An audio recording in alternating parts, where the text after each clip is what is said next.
다음은 권성동 원내대표님의 모두 말씀이 있겠습니다.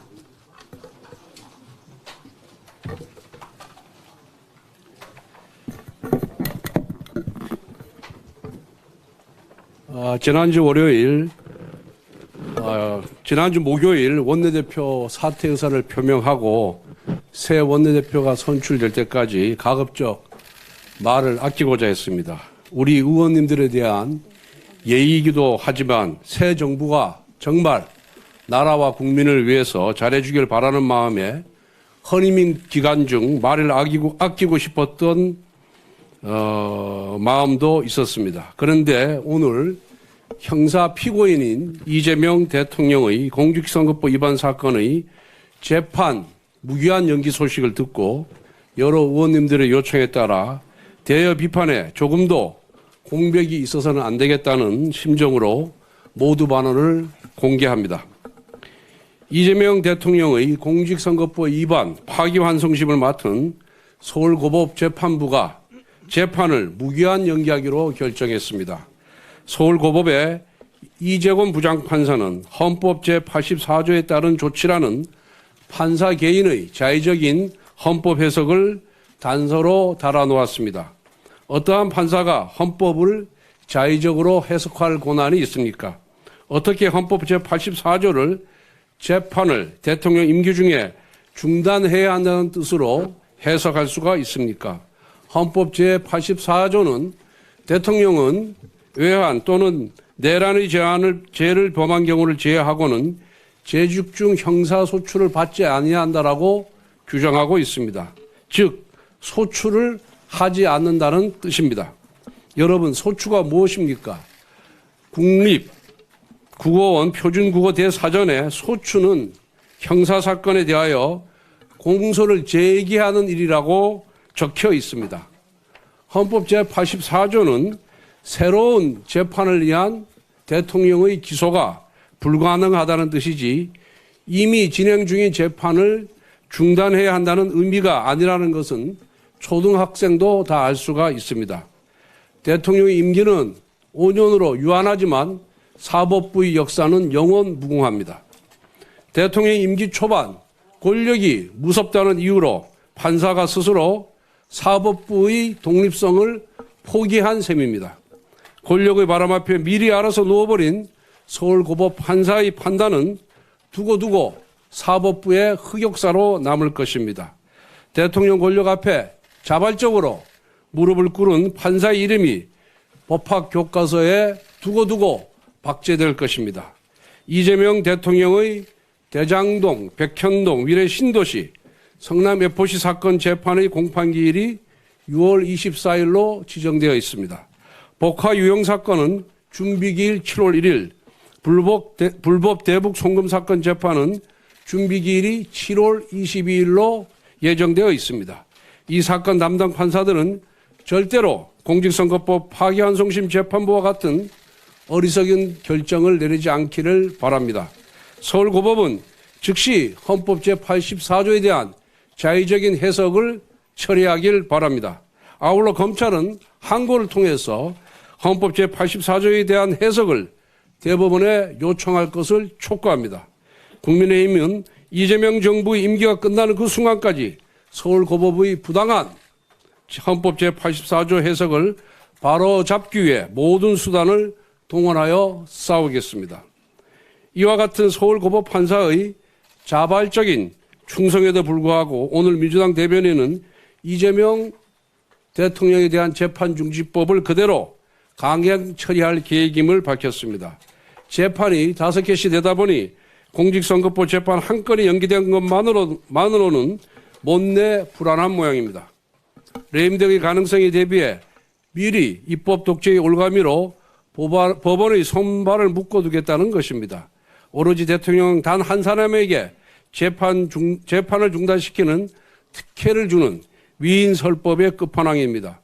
그리고 이재명 대통령은 본인의 공직선거법 위반, 위중교사죄, 불법 대북 송금 사건의 변호인을 맡았던 이승엽 변호사를 신임 헌법재판관 최종 후보군에 올렸습니다. 지난주에는 대법관이 수를 늘려 자기 편 법관들을 대법원에 침투시키는 대법원 장악법을 추진하더니 이제는 헌법재판소까지 자기 편을 투입시켜 장악하겠다는 것입니다.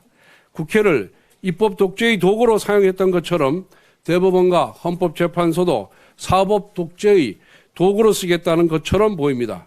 첫 일주일이 향후 5년을 좌우합니다.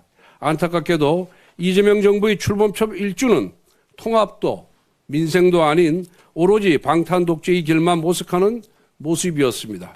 이 모든 것은 이재명 대통령의 취약한 법적 리스크를 사법부 장악으로 해결하고자 하는 시도에서 비롯된 것입니다. 황금 같은 허니문 기관의 힘을 본인의 법적 리스크 해소에 소진시키는 이재명 정부의 모습을 보니 안타깝기 그지없습니다. 이재명 대통령은 죄가 없다면 당당하게 재판에 임하길 바랍니다. 재판에 임하는 것이 민주주의를 지키고 대통령의 권위도 지키는 길입니다. 본인의 권력을 지키기 위하여 민주주의와 헌정 질서를 파괴하는 억지와 무리수를 쓰면 쓸수록 권력의 종말은 급속히 가까워진다는 것을 명심하기 바랍니다. 이상입니다. 존경하는 국민 여러분, 그리고 선배 동료 의원 여러분, 국민의힘 비상대책위원장 김용태입니다. 저는 오늘 헌법과 법치주의의 근간이 흔들리는 심각한 현실에 대해 말씀드리려 합니다. 지금 이 순간 대한민국 사법부가 권력의 입김 앞에 흔들리는 정의의 저울이 되고 있습니다. 서울고등법원이 이재명 대통령의 공직선거법 위반 사건 파기환송심 1차 공판 기일을 또다시 연기했습니다. 그 이유로 든 것이 헌법 제84조 대통령의 불소추 특권이라고 합니다. 대통령이 되면 죄가 사라집니까? 헌법 84조는 면죄부가 아닙니다. 그 조항은 대통령의 국정수행을 보장하기 위한 최소한의 장치이지 이미 기소된 형사사건의 재판까지 중단하라는 것이 아닙니다. 있는 죄를 덮는 도구는 더더욱 아닙니다. 어떤 권력도 헌법 위에 설 수 없습니다. 이는 대통령이라고 해서 예외일 수 없습니다. 분노해야 할 지점은 분명합니다. 지난 5월 1일 대법원 전원합의체가 이 사건을 유죄 취지 파기환송했고 이에 따라 서울고법은 지난 15일 첫 공판을 열겠다고 밝혔습니다. 하지만 당시 이재명 후보 측은 선거운동 기간을 공평하게 보장해달라며 기일 연기를 요청했고 법원은 그 요구를 그대로 수용했습니다. 이번에 또 미뤘으니 법원 스스로 통치 권력의 눈치를 보고 있다고 자인한 것이나 다름없습니다. 물론 우리는 알고 있습니다. 대통령의 직무가 헌법상 보호를 받는다는 점을 말입니다. 하지만 오늘 서울고법의 판단은 한마디로 사법의 유예입니다. 권력의 일정에 순응한 개별재판부의 결정입니다. 헌법 제84조 해석을 둘러싼 논쟁이 엇갈리는 만큼 최종 시민, 대법원의 최종 결론을 구할 필요가 있습니다. 더 심각한 것은 민주당의 태도입니다. 개별재판부 판단에 맡기면 곤란하다면서 형사소송법 개정을 추진하겠다고 합니다. 대통령이 됐으니 아예 재판을 하지 못하게 막겠다는 것입니다. 이쯤 되면 사법부를 헌법이 부여한 독립기관으로서가 아니라 정치 권력의 하명기관쯤으로 여기는 것입니다.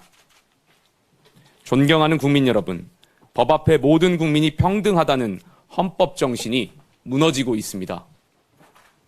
이재명 대통령은 유권자를 기만한 혐의로 대법원에서 유죄 취지 판결을 받았습니다. 그런데 대통령이 됐다는 이유 하나로 이 사건을 심리하지 않는다면 그게 과연 사법 정의에 맞습니까? 죄 있는 권력자는 법망을 피해도 괜찮다는 뜻입니까? 우리는 지금 대통령이 된 순간 죄가 정지되는 제왕적 불소추 특권 국가로 가는 길목에 서 있습니다. 국민의힘은 침묵하지 않겠습니다. 사법부가 눈을 감는다면 우리가 국민을 대신해 부당함을 고발하겠습니다. 정의의 이름으로 맞서겠습니다. 이 자리에 함께 하신 의원 여러분들과 함께 헌법 질서를 지키기 위한 입법적, 정치적 대응에 나서겠습니다. 아울러 법원에도 촉구합니다. 더 이상 권력의 눈치를 보지 말고 정의의 눈을 바로 뜨십시오. 그렇지 않으면 이 나라는 헌법 위에 권력이 군림하고 법치 대신 눈치가 지배하는 위헌공화국이 될 것입니다. 존경하는 선배 동료 의원 여러분, 저는 어제 당 개혁 방안을 발표했습니다. 이대로 당이 무너지는 것을 젊은 정치인으로서 보고만 있을 수 없기에 국민과 당원께 책임 있는 개혁안을 말씀드렸습니다. 어제 개혁안에 대해 다양한 의견이 있고 심지어는 제 개인 신상에 대한 비난이 있다는 것도 잘 알고 있습니다. 제가 여기 계신 의원분들 중에 나이로는 막내지만 비상대책위원장이라는 지도자답게 의원님들의 다양한 생각을 품고 희망을 녹여내겠습니다. 오늘 의총에서 건설적인 논의가 이루어지길 기대합니다. 보수는 품격입니다. 품격 있게 개혁을 추진해 나가겠습니다. 감사합니다.